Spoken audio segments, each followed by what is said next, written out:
Hello everyone, Brett the Comic Novice here, and in today's video, I'm going to be looking at the top 50 most pulled comics for the month of November 2025. Now, this is going to be an interesting video. Not only do I have some data regarding the two major comic companies, as well as the price for each one of them and their comics that are being pulled, but additionally, there is some data snafus with this one because it's only as accurate as the data, and I do have some questions revolving that.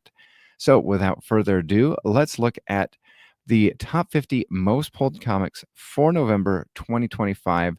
And to begin off with, what is not on the top 50 list? Now, we do have no X titles currently.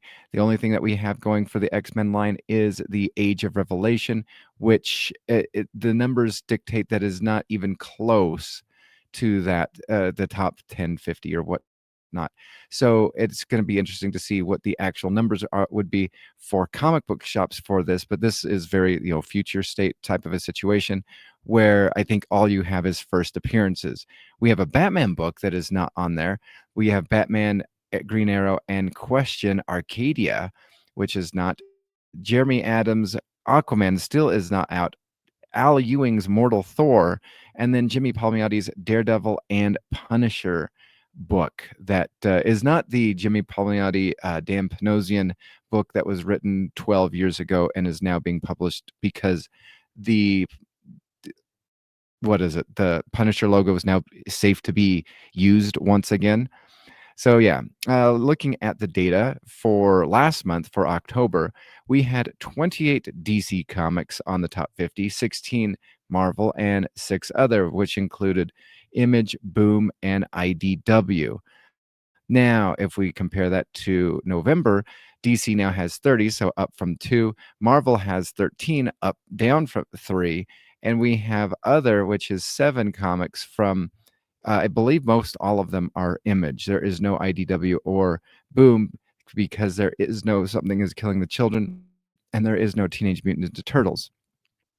The price per comic for each month, it went from 15 at $3.99 for October to 20, so that's a plus right there. $4.99, comic price, 31 down to 27, so plus. And then we have three for October, 3 comics at $5.99. There's only 2 for November. One $6.99 comic, no $6.99 comic for November, but we do have the one Daredevil and what is it? Batman Daredevil. No, Batman Deadpool crossover event that is $7.99, which is a fun, interesting fact that the DC comic version is $7.99. The Marvel version was $6.99. Just a fun fact right there. So why is there certain things missing? Like I said, no X titles, no Wolverine, no Daredevil title because Daredevil got done with its run currently. No Ultimate Super or Spider-Man in this month. There is no release for the month of October or this November. I think I saw that it might be double shipping in November or December, where 1st of December, last of December, or whatnot. But yeah, so that's why there's certain, I think, differences regarding publishers and the amount of comics in the top 50, as well as price point also. So, also not on the most pulled is the Incredible Hulk.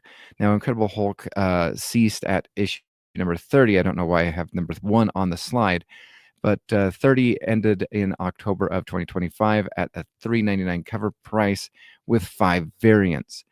Now we have the Infernal Hulk, which is going to start Philip Kennedy Johnson's probably, second omnibus for the Incredible Hulk. That is starting in November, and there is a about 2,500 comic difference in pull lists. Now, this does happen to be because it is changing the title and changing the volume or whatnot, but I'm be curious to see what the Incredible Hulk went from at number 1 and where it left off at issue number 30. And again, because Marvel does do the number 1 and a little bit more variants, there is a couple more variants for that one. So just found it quite interesting regarding the Incredible Hulk. Now to the top 50. We have not before on any list, as far as I've done this for the 3 times that I've done it, is Dan Slott's Superman Unlimited, which is not issue number 27, it's issue 7.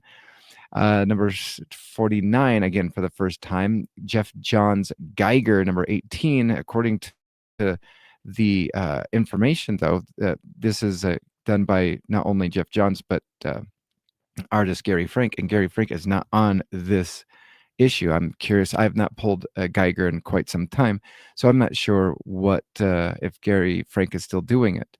Then you have the Superman Kryptonite Spectrum, number 4 of 5. This is a $5.99 cover price. This is, I think, in Elseworlds or whatnot. So I've just kind of been out on that altogether. And then you have the penultimate issue of Birds of Prey. This one is constantly saying on the DC Infinite Universe app how, into this everybody is. This is, constantly on fire, most read comics on the DC Infinite Universe app. This is its first appearance on the top 50. So, and there's only one more to go before it is canceled. Interesting to see if after the DC KO event, they'll just reboot it to a number 1. Then you have Spawn, issue number 370, on the top most 50 pulled for not October, December. Now, this one's an interesting thing. You have G.I. Joe number 13. Now, this is Dreadnought War Part 1. And here's where I find some of the information revolving around the League of Comic Geek quite interesting, because 10 variants, Dreadnought War Part 1 of 5, the 45th most pulled comic for the month of November. You go one spot down, 44. There's actually more people pulling issue number 14, which is part 2 of the Dreadnought War, compared to part 1. Again, it's only as accurate as the data on the website and the users, but I just found that interesting. There is a couple other interesting snafus that have occurred that I will get to. Exotic Corpses by James Tynion IV, which I only got the first issue because I found after passing on Blue Book, you just, if there's a issue number 1 of a James Tynion book, it will like immediately triple in cover price. Just the number 1 issue, not the rest of them. Then you have the Immortal Legend Batman 4 of 6. This one saw a massive increase in popularity on the weekly top 10 as it passed Moon Knight and another book that because I had not even had it on it previously. So if people are enjoying this Elseworlds Immortal Legend Batman, that's a weird title, if you ask me. But yeah, there's a lot of people that seem to be liking this one. Moon Knight, I'm going to be curious. So this one went from number 50 from October to 41, so moving up 9 spots on the top 50. I'm going to be curious to find out where this kind of fluctuates, as I've heard rumors that this Moon Knight Fist of Khonshu might be rebooting eventually, and eventually as in sooner than expected, or they should. Punisher number 3, which is the Red Bag edition by Ben Percy, not to be confused with, again, the Jimmy Palmiotti Punisher, which was done by Dan Panosian and him 12 years ago, and now is being suitable for print because of the logo.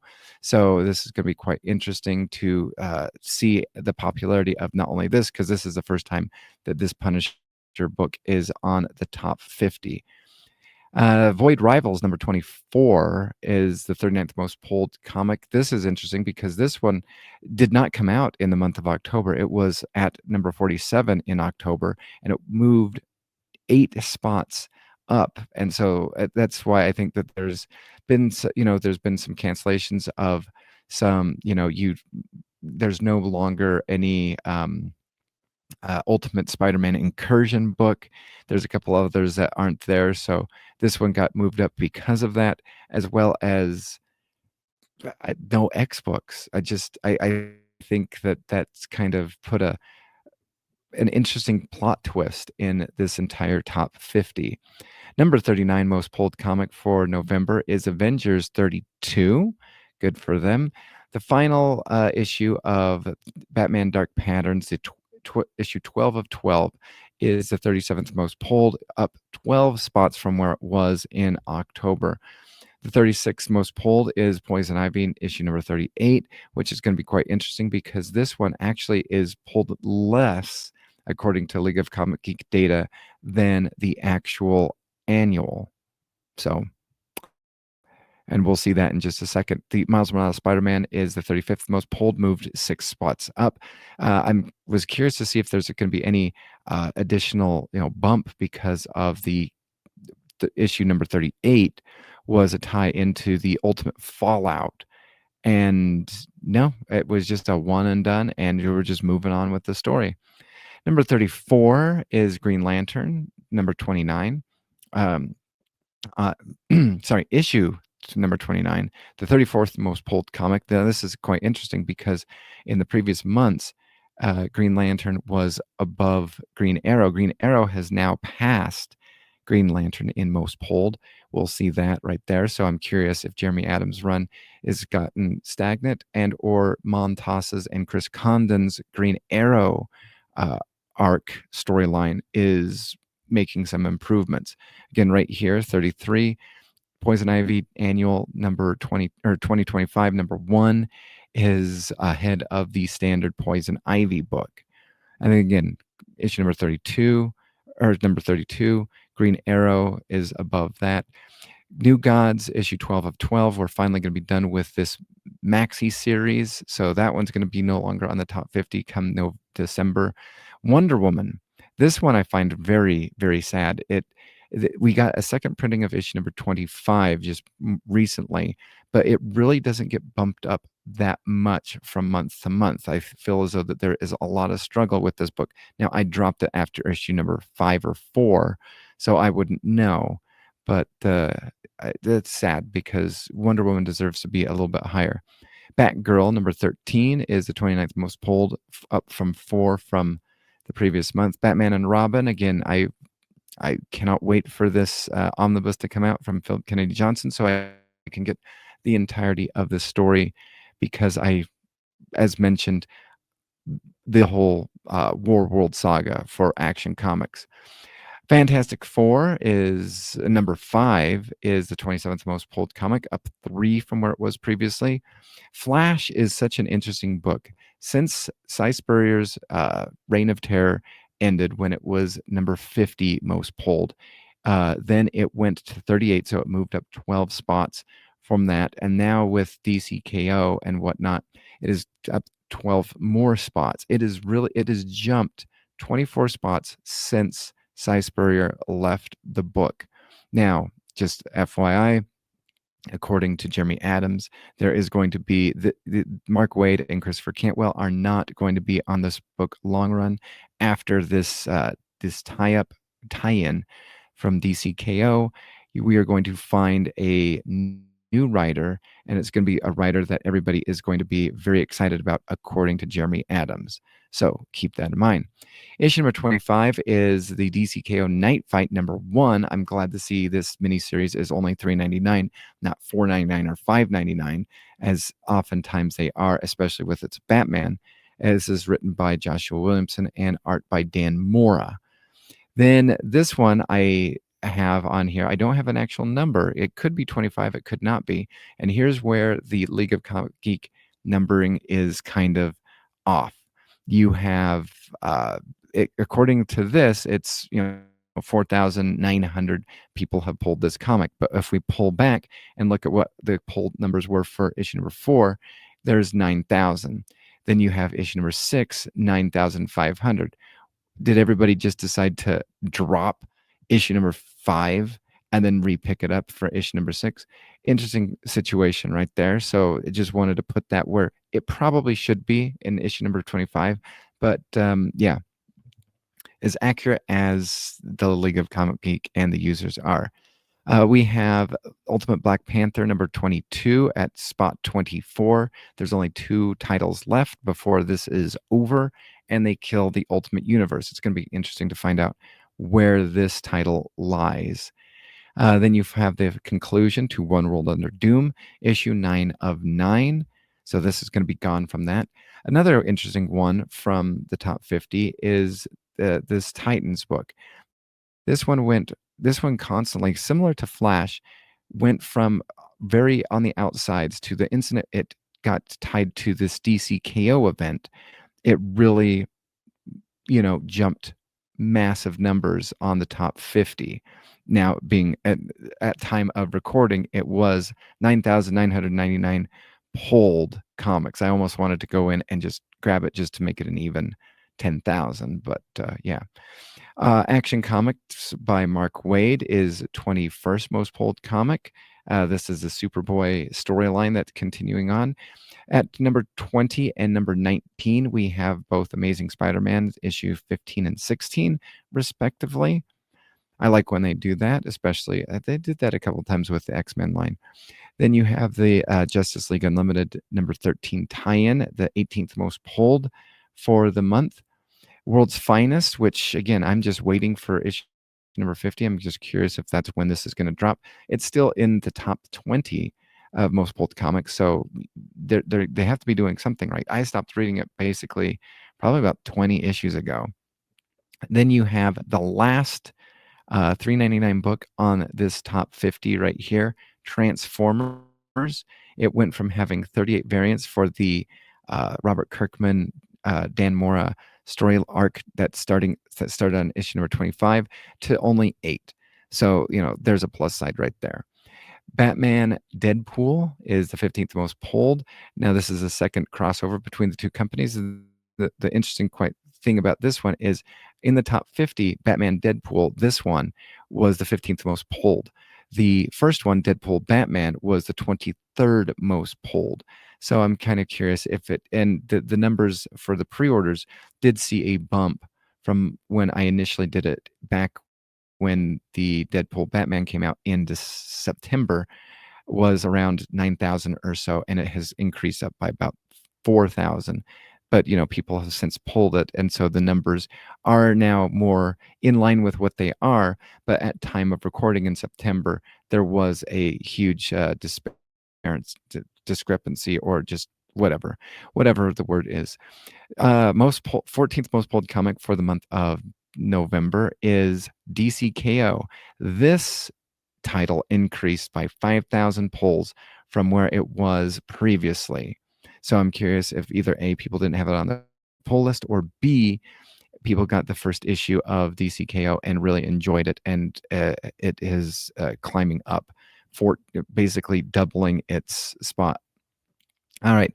One thing that I'm trying to look at is the Ultimate line and the Ultimate stories to find out if there's going to be any slippage because of the death of the universe.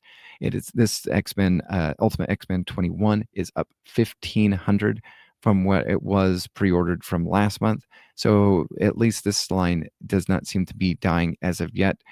The Ultimate Wolverine was supposed to be a 12-issue maxi series, and then I believe they bumped it up to 18 so that they could, have another title. And their 11th most pulled is Superman by Joshua Williamson. This is additionally a DCKO tie-in. You have Green Lantern. This is the lowest. Oh no, is Martian Manhunter Absolute Martian Manhunter coming out? Because I didn't see that anywhere in November's top 50. So I wonder if there's either A, discrepancies, or B, it's not coming out in the month of November. But this is the lowest pulled Absolute title in all of DC, maybe except for Absolute Martian Manhunter at number 10. Then we have the 9th most pulled is the Ultimates, number 18. Number 8 is Detective Comics 1103. Bumping up 2 spots from where it previously was I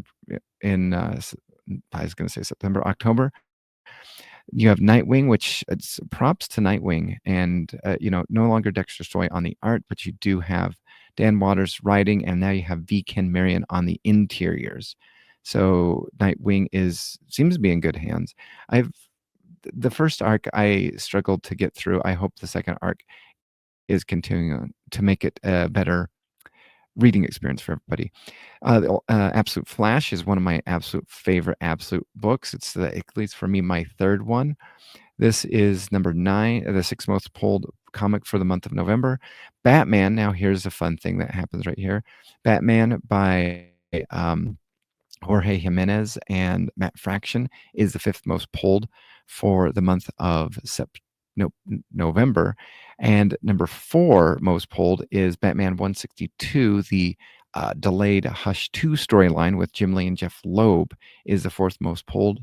And then you have the third is Absolute Wonder Woman, number 14, followed by Absolute Superman, number 13. And of course, at number one, getting 5,000 more pre-orders from November or since October, I should say, is Absolute Batman number 14. This book just keeps on just tearing it up. So, congratulations on Absolute Batman. You're absolutely killing it right now. And hopefully, it continues to go positive in a positive direction. So that is the top 50 for the month of November 2025. What are you pulling? What are you excited about? What should be on the top 50 list? Comment down below. Like, subscribe if you'd like to. Comment. I'd love to hear from them. And until next time, I will see you in the dollar section where the fifth printing of Absolute Batman number 14 will be found. Thanks for watching. Bye.